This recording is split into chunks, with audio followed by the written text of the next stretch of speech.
I gotta clean my camera. I gotta clean my camera because it is like really dirty.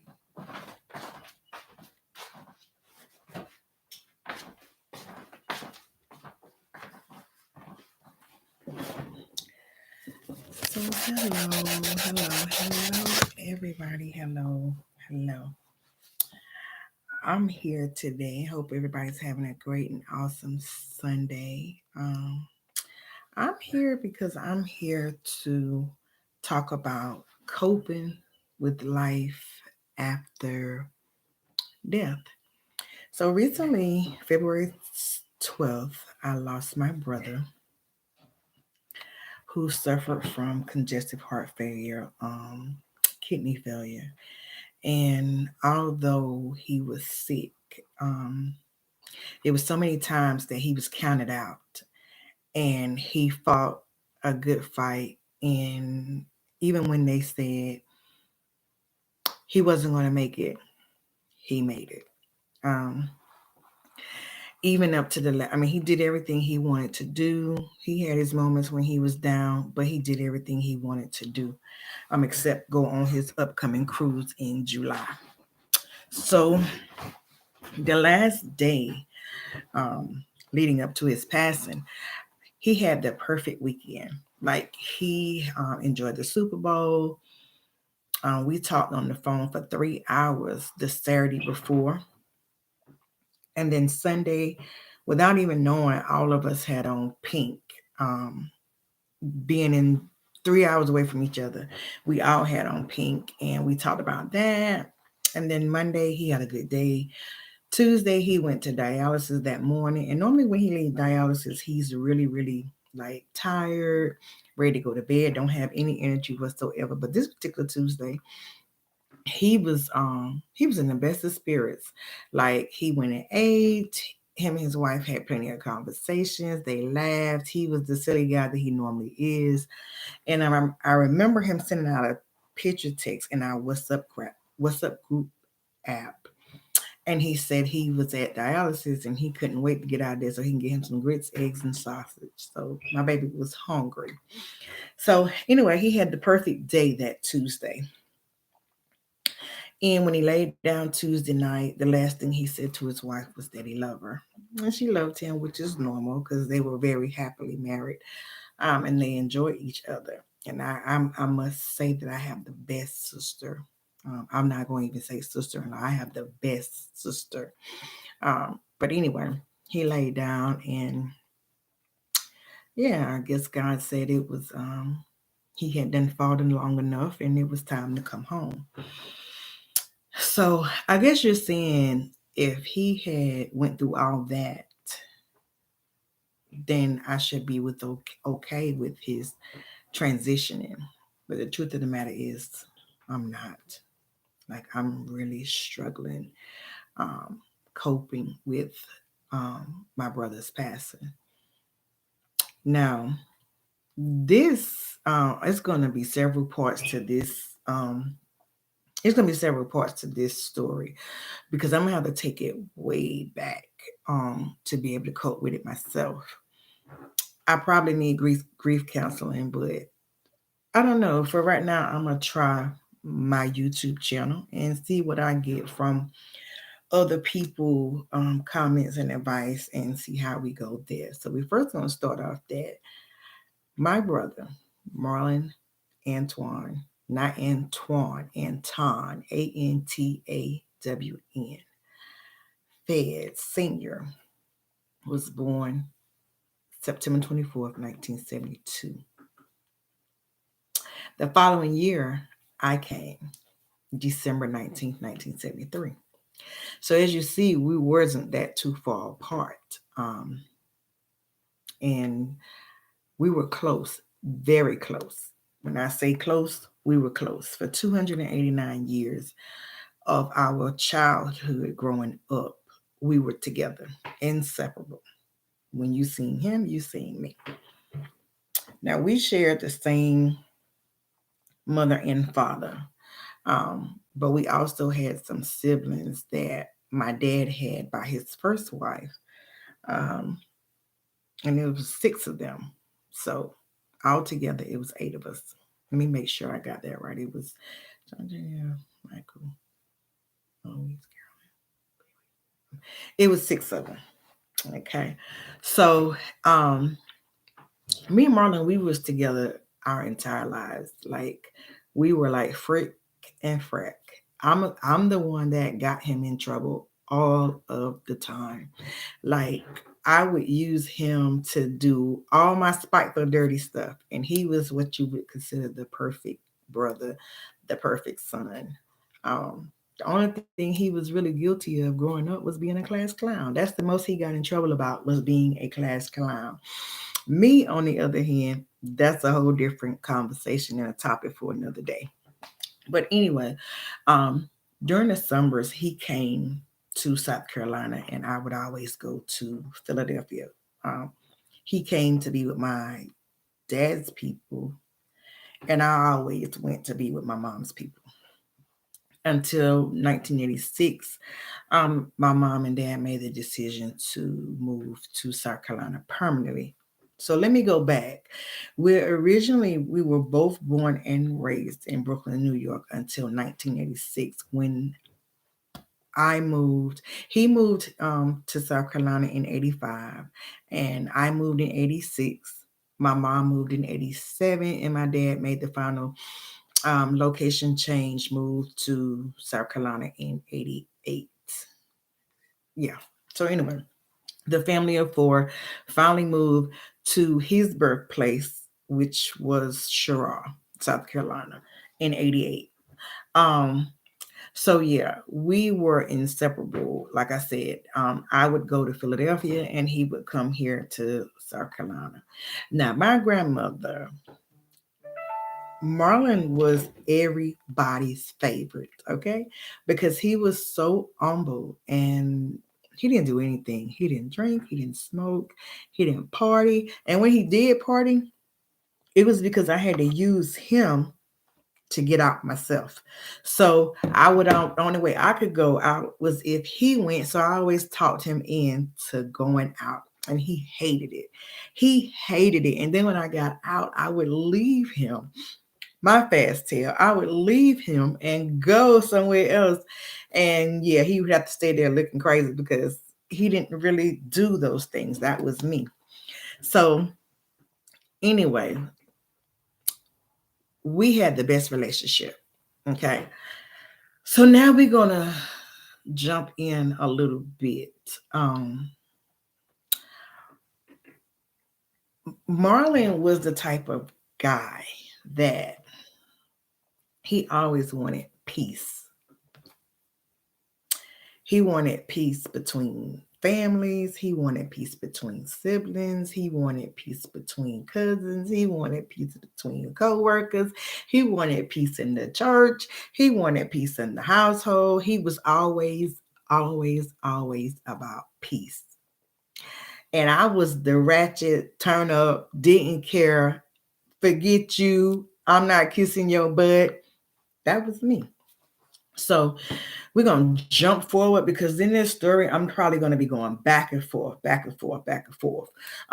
This, like I said, this is going to be a several part story, but this is the way I'm going to cope. And the way I have to cope is telling about him.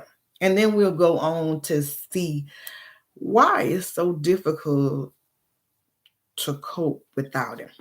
Okay. So anyway, um, I don't even know. Okay, so I knew I had older siblings. Now, one of my older siblings, the oldest girl, well, to my knowledge, the oldest girl, she kind of stayed with us. So I knew her. Like I was in tune with her because she lived with us for a long time. But then I knew I had other brothers and sisters that I had never met before. So my oldest sister stayed with us for a long time until she got married, and then she moved back to the city. And then my oldest brother, he came and stayed with us a few summers. Now, for us not to share the same mom and dad, me and him were just alike. Okay. Um, everybody says I'm like my mom, and I think I'm like my mom because she was a no BS having woman, okay? But she was also the life of the party, give you a shirt off her back, and she was classy as ever. And I look a mess now, but when I really want to get clean, I can do so. But anyway, he stayed with us for a little while, and me and him was real close. Like, cause he liked to fight, and that was me. He was a no type of nonsense having brother, and I was all on board about it. But once again, I still had these other siblings that I had never met. So, and I don't think Marlon met him either, because like I said, we was always together. So there's no way possible that he met them before me. So anyway, I remember my middle brother was getting married, and my dad, um, of course, he was in the wedding. And so me, my mom, my dad, and all of us, we went to Florida. I want to say that was my very first time going to Florida, because they were all of them are from, well, they live in Florida. They're not necessarily from Florida, but they all live in the state of Florida. Now they don't all live in the same town, but they all live in the state of Florida. So anyway, we made a trip to Florida, and the first time I ever met my middle brother was at his wedding. And it's sad because when he walked in, I was like, oh, that's a nice looking dude. I mean, I thought he was nice looking, but I didn't know until my sister said, girl, that's your brother. That was the first time I met my brother. And I'm not going to tell their business. Like, I'm just going to speak on me. But that was the first time I met my brother. And yeah, so my sister, my middle sister, I know she was at the wedding, but our relationship, I really don't remember how or when. I don't remember meeting her. I knew of her, and I'm sure we met at the wedding, because now those two, the middle girl and the middle boy, of my dad's children, they were really tight. Still are. They're really tight. So that was the first time I have ever, that was the first time I met my middle brother and my middle sister, which was at my brother's wedding. So they had to be older. Uh, I'm the baby girl of all my dad's children, and Marlon was the baby boy, of course, of all my dad's children. I was my mom and dad's baby girl and baby child. My mother and father only had two kids together, which was me and Marlon. Okay. Just trying to give a little history behind, because it's so confusing.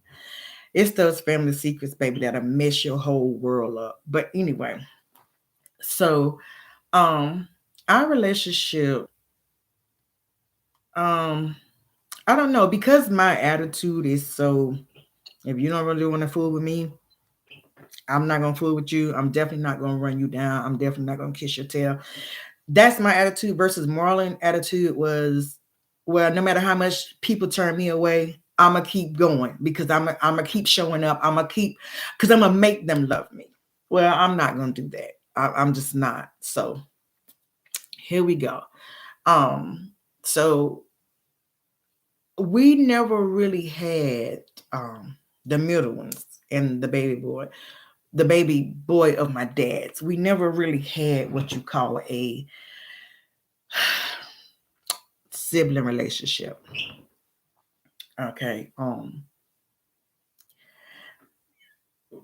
Yeah, we really just never had what you call a sibling. Not what I know of to be a sibling relationship. Me, siblings are tighter than glue. That's the way I was raised. I do understand that everybody's relationship is different, and I do understand that you do have siblings, because I'm learning that you do have siblings, especially in this era, that can't stand one another. Like they don't exist. So anyway, I for years I stayed in my lane. I stayed where I felt loved. I stayed where I felt appreciated. I stayed where what was common to me. I stayed in that area. So um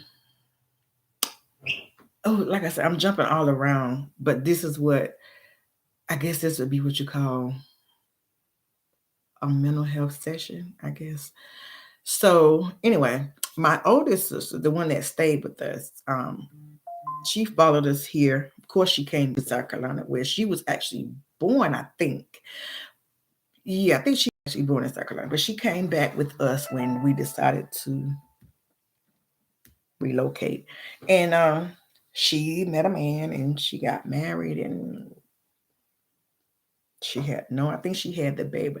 I don't even know the logistics, but I think she had the baby first because I do remember being in my sister's wedding as a little girl. I was the flower girl and my niece was already here. So, okay, my sister got pregnant at a young age. And when she got pregnant, um, I don't think it was popular back then for you to be a teenager and be pregnant. So once she got pregnant, my mom and dad kind of sort of uh, raised my niece.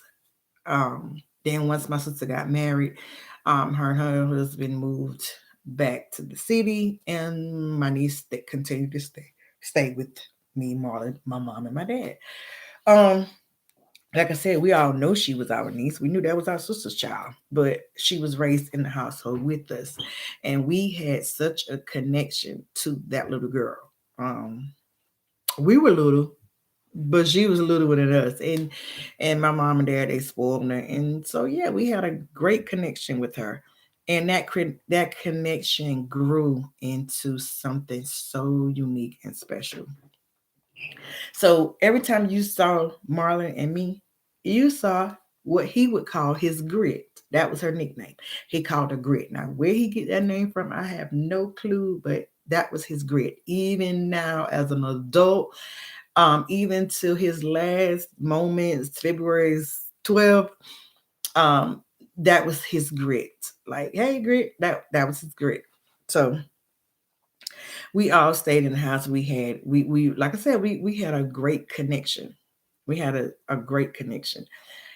And so me and my brother shared a lot. I shared a lot with my brother niece. And like I said, because we were so connected, I shared a lot with him and her feelings, deep feelings. And my brother always was on side right, not side Keisha. Okay. Um, when I was wrong, he would tell me in the most respectfulest, nicest way possible that I was wrong. But then when I was right, he let me know that, well, yeah, Keisha, you're right. And it was a lot of things we discussed, and it was a lot of things that I felt that a lot of times I don't think he really saw, but he heard in my voice how important it was to me. So um I never really, like I said, Marlon was the favorite, and he was everybody's favorite. He was my mom's people's favorite. He was my dad's people favorite. Like he was everybody's favorite, and he would always make me. He could make me do anything because that's just how much I love my brother. If I felt like it, because he had this look on his face when you heard his feelings that was so sad, till you couldn't help but just crumble and say, "Okay, okay, I'll do it." So there was a lot of times he would tell me to go places with him, which was to see the other siblings. And this was we're gonna move forward a couple of years. He would always say, "Oh, well, let's do this, let's ride down here." So every time I seen my siblings from Florida, it was when I was with Marlon. Like literally when and then we're gonna move back and forth a little bit. Then he ended up moving to Florida. But when he moved, I was running down there all the time because yeah, my baby had to move to Florida. So I was running down there. I ran to Florida a lot. In the two, I think he stayed there 3 years, and I think every year, twice a year, we went. Me and Grit, we went. So I was starting to form. I was trying to form a relationship with my siblings because this is something that Marlon desired. But unfortunately, I've never felt love from my siblings. Like I've never felt I never just felt the way that the love they showed him, it was never reciprocated towards me. And I was okay with that. But then Marlon started making me get more in tune and started going more. And so I started for the last couple of years. We came up with this sibling reunion thing, and we started going there. And once again, I was always riding with Marlon and his wife. I was always a third wheel because I just don't like to drive. And so, even in the last year of their sibling reunion, there was a difference. Like, um, it just was a difference. Like my two sisters, they went and ate together. Never once did they say, now I'm a baby girl, but never once did they say, Keisha, you want to go eat? Um, you want to do this? It was like I was the outcast with the girls. So, okay, I hung with Grit. And me and Grit, we had a good time. But it wasn't what you would call a family gathering or a siblings gathering. We was all in the same house, but we wasn't doing family things together. We was just all in the same house. The only time we ate together was on the exit when everybody was getting ready to go home. And then Marlon got sick and his defibrillator went off and he ended up going in the hospital. So nobody didn't really get to eat their food. Because everybody, of course, it was out for me. I was ready to go. Me and Grit was up out of there, straight to the hospital. We went, which they came too, because like I said, he was everybody's favorite. So they did come. They left. Everybody left the restaurant, went to the hospital, whatever, whatever. So um, I'm gonna jump forward because in the passing of my brother. Now we're not going to even say right. We're going to say his name because we're going to say his name. In the passing of Marlon, I thought that he would be that one that if something happened to him, that it would build relationships. It would bring everybody together. It would form unity. Um, but it didn't. It didn't. His death has, for me, pushed me further out. Um, I already didn't feel like they loved me anyway. So at this point, I mean, what else is there left? Like, me and one of my sisters were in the same funeral home, and she didn't open her mouth to me. We didn't greet each other. We didn't hug each other. And don't get me wrong, I know I was tore up. And regardless of how I feel or how I feel she feels about me, I knew she was tore up as well on her level because, once again, Marlon was the favorite. So I knew she was hurt, but I didn't know she was there until I happened to see her in there. She didn't say not one word to me. Um, Not one. Um, Nor did she say anything to Grit. She didn't say anything to Grit either. But Grit is Grit. She just don't care one way or the other.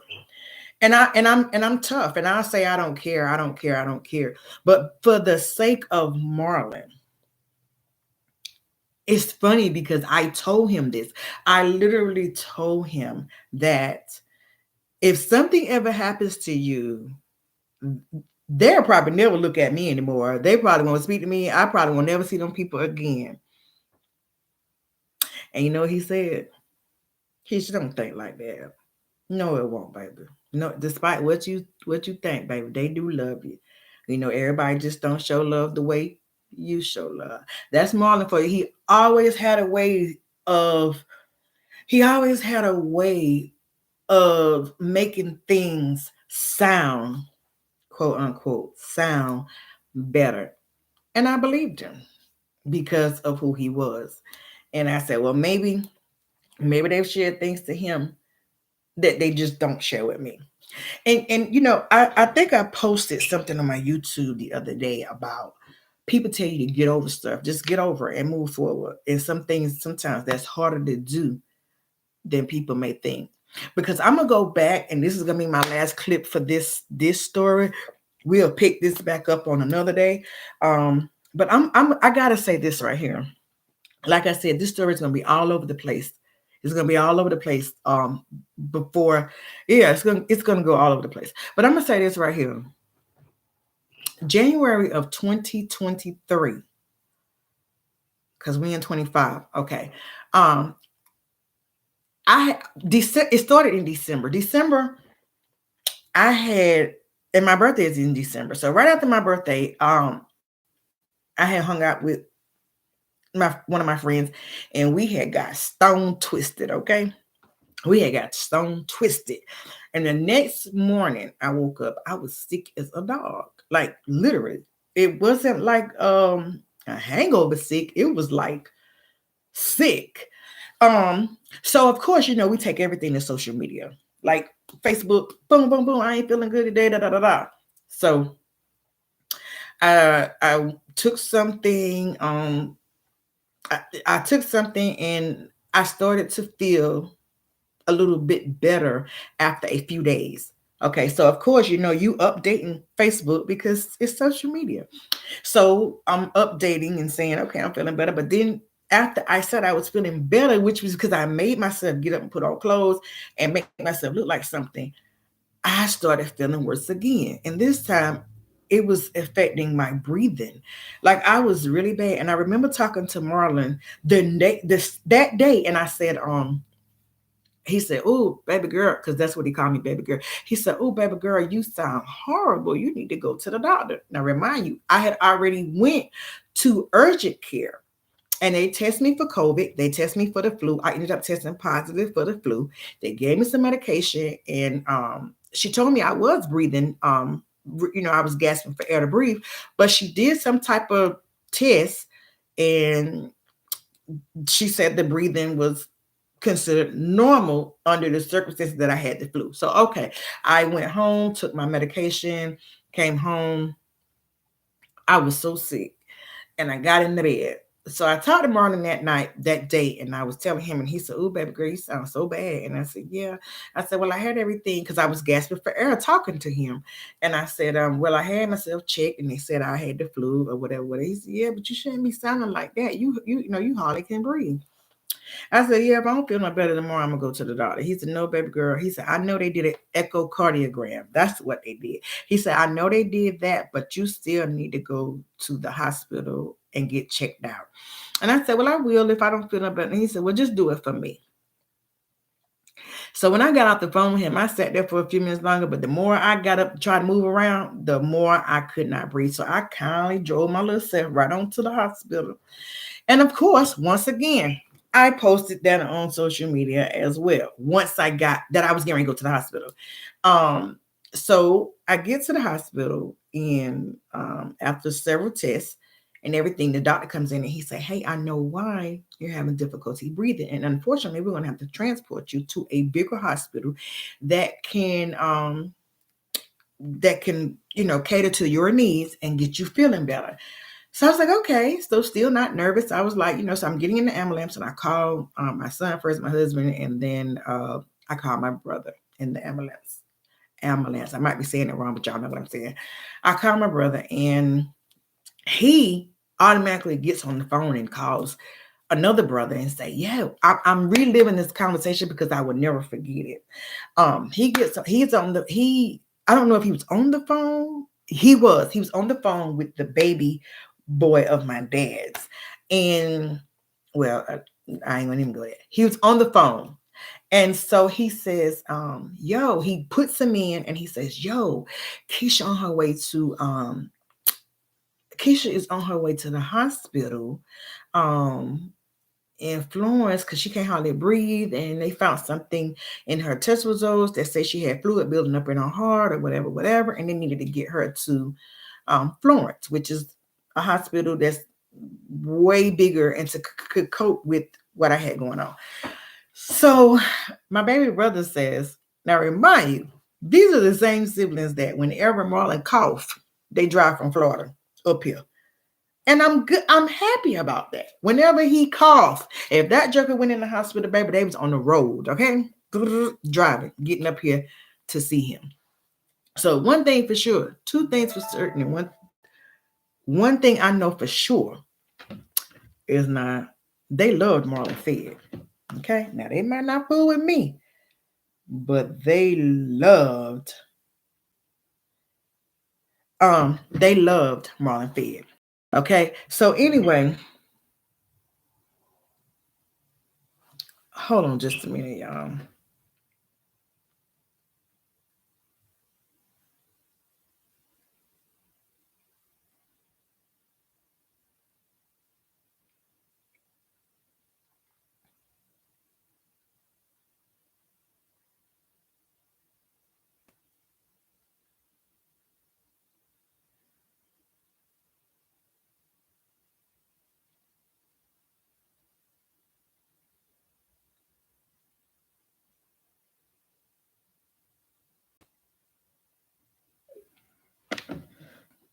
So anyway, he said, oh man, I'm sorry to hear that.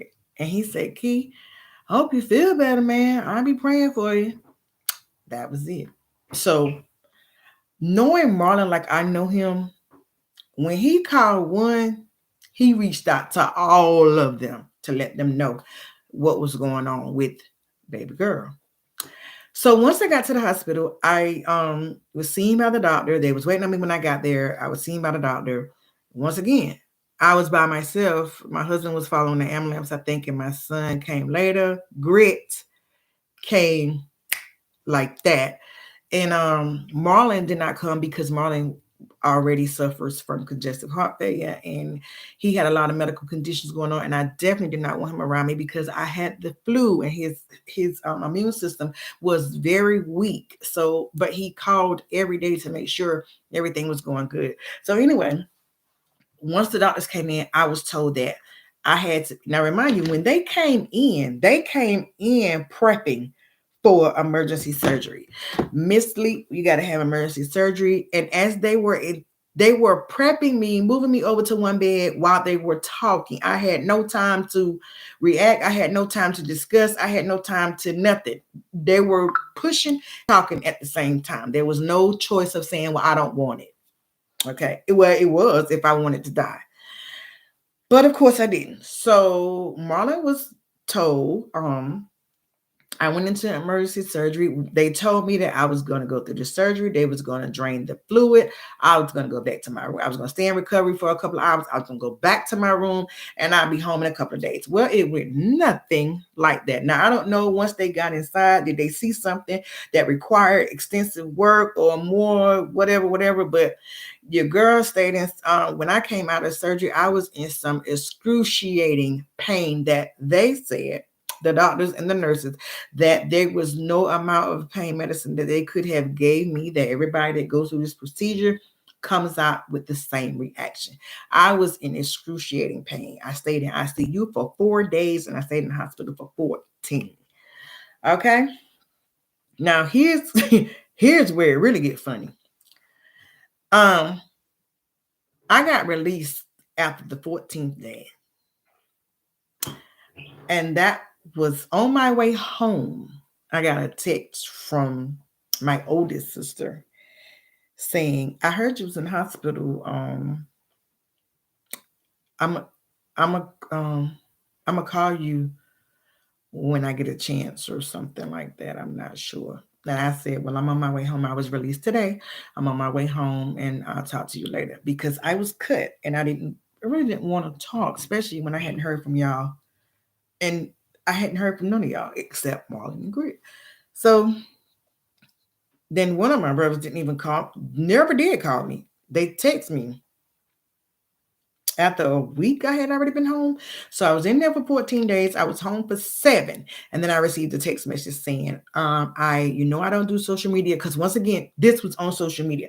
I don't do social media like that, but I have been praying for you.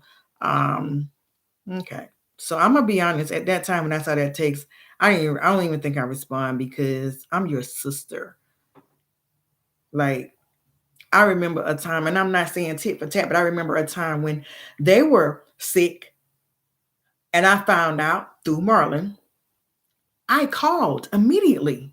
Hey, what's wrong with you? You need to do this. You need to do that. I'm gonna check on you tomorrow. I called, but I got a text. So I'm just saying some things you can't just get over. You learn how to accept it and you learn how to move on from it, but eventually it's going to come back up again. And Marlon's death has sparked everything that I've been feeling. Oh my God. And if I don't release it, I rather release it on my YouTube channel because right now if I release it to the people, it's not gonna go good. And so um I rather just talk about it on my YouTube channel, and that way I can get it off my chest and not feel, excuse me, and not feel like I'm drowning, because that's literally how I've been feeling. I feel like I've I feel like I'm drowning. I actually feel like I'm drowning, and I don't know what to do with these feelings. It's taken over my life. It's taken over my mental. And yeah, so before I go seeking grief counseling, I'm going to try my YouTube channel and just get it out there. And maybe some people will watch it and they'll give me some advice. Or just being able to have somebody to listen, even if they don't give advice, just having somebody listen, because when you talk to other people and they can talk back, they make me feel like I'm wrong for feeling how I feel. So this is part one of so many parts of coping with life after loss. So until the next time, y'all be great and we'll holler.